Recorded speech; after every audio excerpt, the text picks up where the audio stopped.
ကိုဝနာရေထိုင်းမှာ၄နှစ်လဲကြောင်မတက်ချင်ဘူးအချိန်တိုတိုနဲ့ဖွဲရခြင်းနဲ့ဆိုရင်ဘယ်လိုတက်လို့ရသေးလဲ ပုံမှန်အားဖြင့်တော့ကျောင်းနေရ၄နှစ်တက်ရတယ်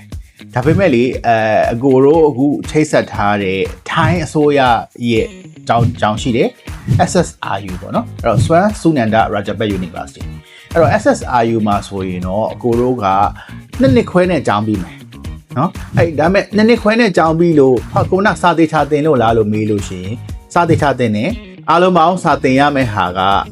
semester ပေါင်း5ခုရှိတယ်နော်ပြီးတော့ကြတော့ internship ဆင်းရမယ့် semester တစ်ခုရှိတယ်အဲ့ဒါ6လအားလုံးပေါင်းနှစ်ခွဲပေါ့နော်နှစ်ခွဲကကျောင်းတက်တာပြီးတော့ကြတော့ကျွန်တော်တို့ဒီနောက်ထပ် semester က intern ဆင်းတယ်3နှစ်အပြည့်မှာကျွန်တော်တို့ bachelor တစ်ခုရသွားပါလိမ့်မယ်အဲ့တော့အဓိကကတော့ဘာဖြစ်လို့ကျောင်းကတလောက်မြန်ကျောင်းပြီးတယ်ဆိုလို့ရှိရင်ကျွန်တော်တို့ကခုနပြောသလိုပဲဒီ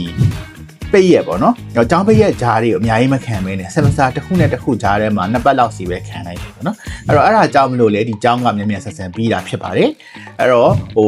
တေချာစဉ်းစားကြည့်လို့ရှိရင်ကွာ၄နှစ်တက်ရတယ်ဆိုရင်သူကကျောင်းတက်တာကျောင်းစရိတ်တွေစဉ်းစားရတာမဟုတ်ဘူး။တကယ်တော့နေတဲ့နေစရိတ်တွေစားစရိတ်တွေပါစဉ်းစားရတယ်။အဲ့တော့ဒီကျောင်းကကျောင်းလာကတက်တာရုံတွေမကဘူး။၄နှစ်စာနေစရိတ်စားစရိတ်မကုန်မဲနဲ့နှစ်ခွဲနဲ့နေစရိတ်စားစရိတ်အကုန်လုံးတက်တာပြီးတော့